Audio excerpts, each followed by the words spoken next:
کیا آپ کا جینا مرنا سب انہی سے وابستہ ہے؟ کیا آپ کو یہی تربیت دی گئی ہے؟ کیا آپ نے یہی کلمہ پڑھا ہے؟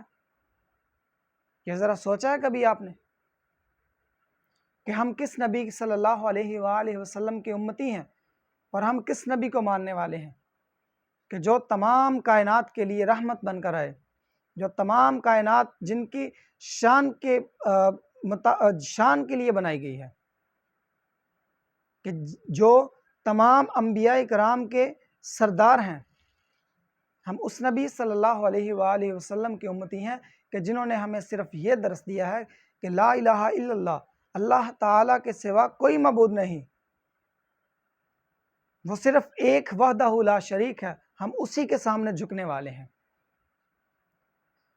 ہمیں اس نبی کا درس حاصل ہے کہ جس نے حق کا پیغام پہنچایا ہے، جس کی بدولت آج ہم مسلمان ہیں، اور ہمیں مسلمان ہونے پر ناز ہے۔ ہم اس قدر گناہگار ہونے کے باوجود نبی کریم صلی اللہ علیہ وآلہ وسلم کے امتی ہیں، اور یہ اللہ پاک کی ہم پر رحمت نہیں ہے تو اور کیا ہے؟ اور اس کے برعکس ہم اپنے گریبان میں جھانک کر دیکھیں کہ ہم کیا کر رہے ہیں، کہ جب نبی کریم صلی اللہ علیہ وآلہ وسلم کی شان میں کوئی بندہ گستاخی کرتا ہے تو اس کا سر تن سے جدا کرنے کی بجائے ہم اس کے ساتھ دوستیاں پال رہے ہیں،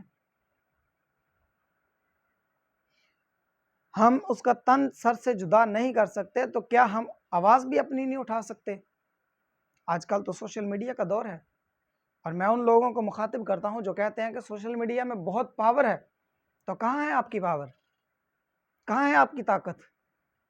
کہاں ہے آپ کی آواز جو آپ نبی کریم صلی اللہ علیہ وآلہ وسلم کی شان میں اٹھا سکتے ہیں؟ کہاں ہے وہ؟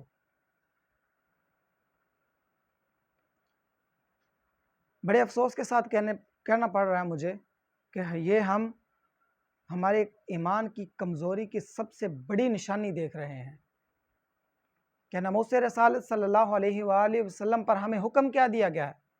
ہمیں یہ حکم دیا گیا ہے کہ جب بھی ناموس رسالت پر کوئی بات آئے تو ہم اٹھ کھڑے ہوں، کوئی آپ کی شان میں گستاخی کرے تو اس کا سر تن سے جدا کر دے۔ یہ ہمیں سبق حاصل ہے، یہ ہمیں سبق ملا ہوا ہے، لیکن ہم عمل نہیں کر رہے، حالانکہ ہمارے آباء و اجداد، ہمارے اسلاف نے ہمیں یہ عمل کر کے دکھایا، ہمارے صحابہ کرام نے یہ عمل کر کے دکھایا۔ میں آپ کو صرف 2 مثالیں دینا چاہوں گا جو کہ ہر بندہ جانتا ہے۔ غازی علم الدین شہید رحمۃ اللہ علیہ، اللہ پاک آپ کی قبر پر ہزاروں رحمت نازل، کروڑوں لاکھوں رحمت نازل فرمائے، کہ جب ایک راجہ نے آپ سرکار دو عالم صلی اللہ علیہ وسلم کی شان میں گستاخی کی تو اس نے کمزور ہونے کے باوجود بھی اس نے اس کا سر تن سے جدا کر کے دکھایا تھا، عمل کر کے دکھایا تھا۔ پھر اب حال ہی میں پچھلے کچھ سالوں میں آپ نے دیکھا کہ غازی ممتاز قادری شہید رحمۃ اللہ علیہ، انہوں نے بھی یہ عمل کر کے دکھایا کہ طاقت کچھ معنی نہیں رکھتی۔ جب آپ کے اندر جذبہ ایمانی موجود ہے تو آپ کے آگے کوئی کسی قسم کی سپر پاور طاقت نہیں رکھتی۔ آپ کا جو جذبہ ہے، آپ کا جو ایمان ہے، وہ آپ کو اس طاقت کے آگے پہاڑ بنا کر کھڑا کر دیتا ہے۔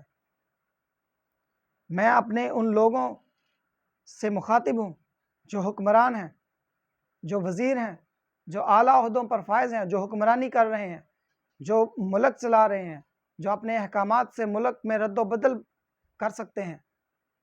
میں ان لوگوں کو مخاطب کرتا ہوں کہ اللہ پاک نے آپ کو یہ حکمرانی کس لیے دی ہے؟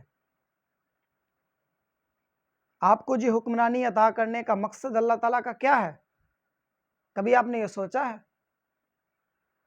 یہ مقصد تو نہیں ہے کہ آپ اپنے آپ کو پالتے جائیں، اپنے اثاثے بناتے جائیں، اپنے ذاتی مفادات کو استعمال کریں، اپنی ذاتی کاروبار کو بڑھائیں۔ آپ کا ہرگز یہ مقصد نہیں ہے حکمرانی کا۔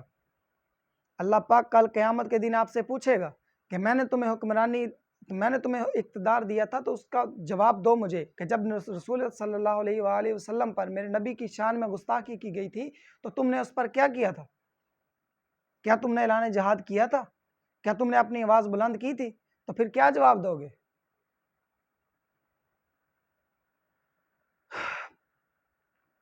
میں آپ سے یہ ہمبل ریکویسٹ کرتا ہوں کہ خدا را اپنی آواز اٹھائیں. اگر زیادہ نہیں کر سکتے تو اپنی آواز ضرور اٹھا سکتے ہیں. اتنی آواز اٹھائیں کہ کفر کی صفوں میں یہ تھرتھلی مچ جائے، لرزہ طاری ہو جائے کہ اسلام کے نام پہ مر مٹنے والے مسلمان آج بھی زندہ ہیں. دین اسلام کی خاطر، نبی کریم صلی اللہ علیہ وآلہ وسلم کی شان کی خاطر ہم اپنا تن من دھن سب کچھ قربان کرنے کے لیے اب بھی موجود ہیں. نبی کریم صلی اللہ علیہ وآلہ وسلم کا فرمان عالی شان ہے کہ تم میں سے کوئی بھی مومن تب تک نہیں ہو سکتا کہ جب تک اس کو اپنے والدین، اپنی آل اولاد، اپنا تن من دھن، اپنے مال سے زیادہ عزیز میں نہ ہو جاؤں. لیکن افسوس کہ آج ہمیں یہ سب رشتے نبی کریم صلی اللہ علیہ وآلہ وسلم کی شان کے آگے شاید زیادہ عزیز ہو گئے ہیں. ہمیں اپنے ذاتی مفادات شاید زیادہ عزیز ہو گئے ہیں. یار کیا آپ نے یہ نہیں سنا کہ جنگ بدر میں جب 313 لوگوں نے، 313 مسلمانوں نے 1000 کے لشکر کا مقابلہ کیا تھا تو ان کے پاس کیا تھا؟ کچھ بھی نہیں تھا. جنگی ساز و سامان بھی نہیں تھا، گھوڑے بھی نہیں تھے، کچھ بھی نہیں تھا. ان کے پاس صرف ایک چیز تھی. وہ کیا تھا؟ ایمان کی طاقت موجود تھی ان کے اندر. ان کے اندر ایمانی غیرت موجود تھی جو آج ہمارے اندر موجود نہیں ہے. آج ہم اس قدر کمزور ہو چکے ہیں کہ ہم اپنے نبی صلی اللہ علیہ وآلہ وسلم کی شان میں گستاخیاں برداشت کر رہے ہیں. اپنے نبی صلی اللہ علیہ وآلہ وسلم جن کی شفاعت کے صدقے ہم کل قیامت کے دن بخشے جائیں گے، آپ کی شان کے خلاف ہم باتیں سن رہے ہیں.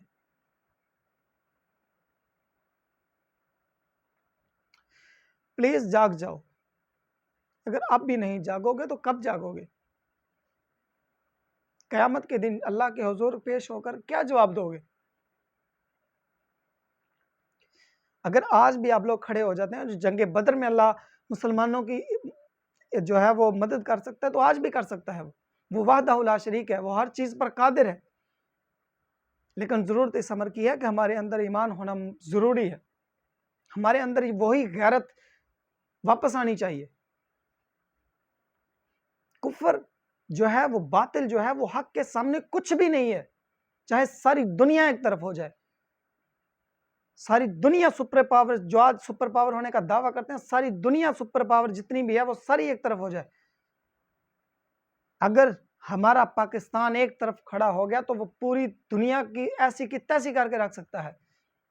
یار ہمیں ناز کرنا چاہیے، ہمیں فخر ہونا چاہیے اپنی جو اللہ پاک نے ہمیں طاقت عطا فرمائی ہے. اور ہمیں کس چیز کا ڈر ہے؟